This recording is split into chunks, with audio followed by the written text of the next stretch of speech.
Oh, this is a really small quesadilla. It looks like huge. Oh, all right, cool. Got Taco Bell. The spicy cantina quesadilla. I don't even know. We're gonna try it out though. We'll give it a gas or pass.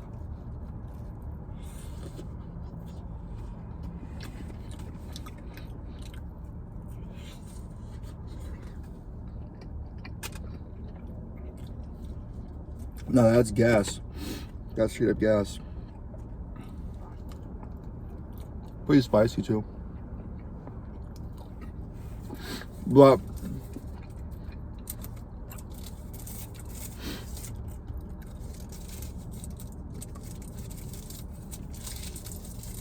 dude, I want to get a haircut, but the fucking place was closed. Or no, they went out of business. It was like Super Clips, my shit, I don't know. Damn.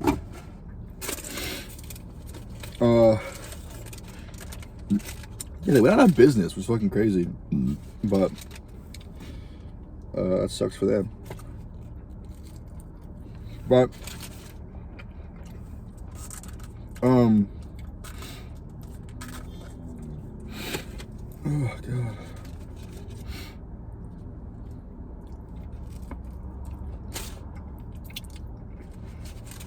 The guacamole is delicious. Holy crap. Oh my god. Wait.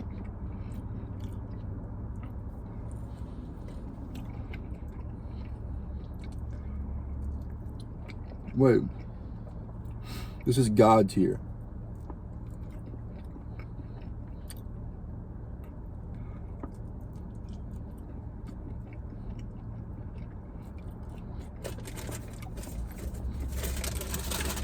Well, that's delicious. Wait.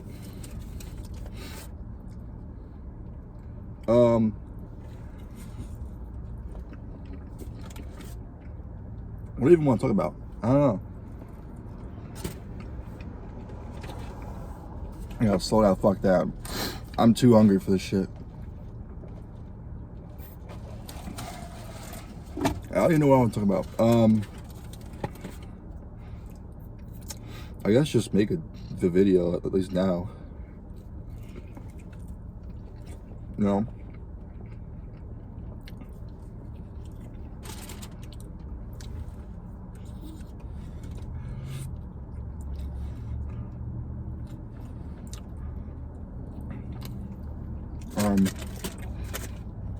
No, I want to talk about narcissists, or at least manipulation, and anger, or mostly anger though. I feel like that's a big one. I feel like my brother has lots of, you know, anger issues, patience issues, or I don't know, patience issues, but you know, there's times when patience runs thin with him, and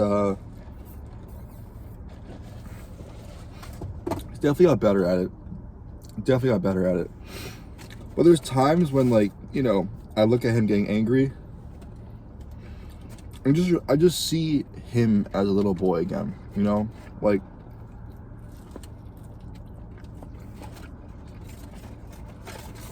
Doesn't help but to remind me of him as a kid again.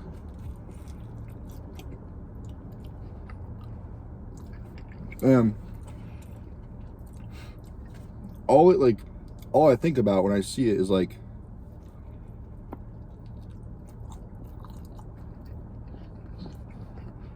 Rocket Raccoon from, you know, the Guardians of the Galaxy. That's all I think about when I see that. The reason being, right? Rocket Raccoon was born, or created, right? And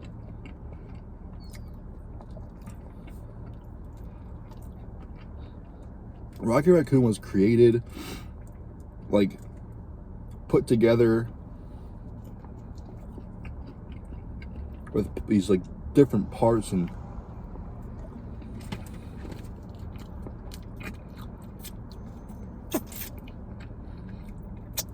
he didn't ask for that to happen to him, right?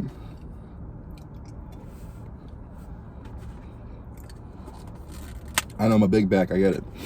But Rocket Raccoon didn't ask that to happen to him, right? But it still happened. And that reminds me of my brother a lot, because I always hear him say, I didn't ask to be born, right? But the thing I love most about Rocket Raccoon's like story is that, you know, Rocket's like kind of way of going about life is, the world is cruel to me, so I'm gonna be really cruel to the world back, right? It's this sense of like, the world was so cruel to me, so everybody's cruel, and therefore I'm gonna be cruel back to everybody. And put the car in park here. This shit about to get lit. But that's like kind of his way about, you know, coping with the pain and the trauma he's been through. I think we all say that, right? We all say like, you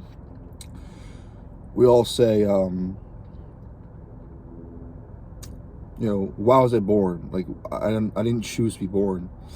Or if you get really angry at your parents, like, I didn't choose to get born. But the matter of the fact is, you're here, you're born, you're done. It's already been done. And you can't go back in the past and change that, unless it's like the year 3000 and we've invented teleportation and time travel. But other than that, you can't go back in the past and change that. Yeah, you can end your life now, but what's that gonna do? That's what makes life so precious. You only have one of them. So, you know, that's why I say make the most of it. Like, when I was in high school, senior year, I made the most of it. Or I would say I made the most in junior and sophomore, but senior year was the year I remembered most of it, because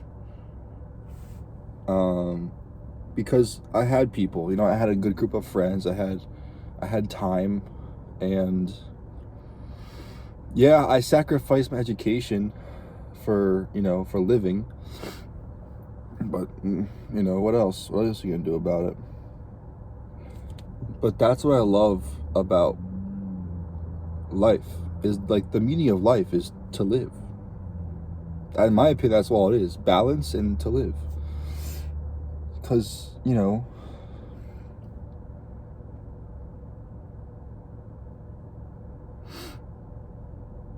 remember when I was a little kid, my teens, like 15, 16, 17 even, I used to get emotional, you know, and I think, like, I would always say to my parents, like I didn't ask to be born, I didn't ask to be created, I didn't ask any of this, really. And you know, a lot of that, and like, now that I'm thinking about it, or I've had time to think about it throughout, you know, 18 to 20 years, lost 2 years of thinking about them, it's just like, yeah, you didn't ask to be created, but you're here, you can't change that. And you have to accept that, you know.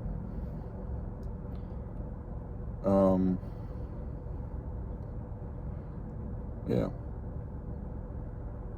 that's another thing. Acceptance is like so key to who we are, because acceptance ties really well into confidence and humility, because you have to be confident enough to know you're wrong and to say you're wrong, and that alone is brave. And then at the same time, when you get something wrong and you fight it so hard, like to prove you're right, and you're still wrong, that's humility. Humility. You humiliate yourself. Yeah, humiliate. I'm fucking tripping. But that's humility. So I got a text message. But you need to know when to humiliate yourself like that. You know what I mean? Throw yourself under the bus. Take the blame, or take the humiliation that comes with knowing and saying you're wrong.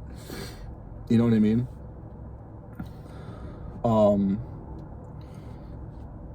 I don't know where I was going with this. I wanted to talk about anger. But anyways, yeah, if you're someone who generally gets angry a lot of the time, I think I think anger isn't mental. It's not mental. It's physical. Most of it is physical. Or, you know what? It starts physically, and then it ends up mentally. You know what I mean?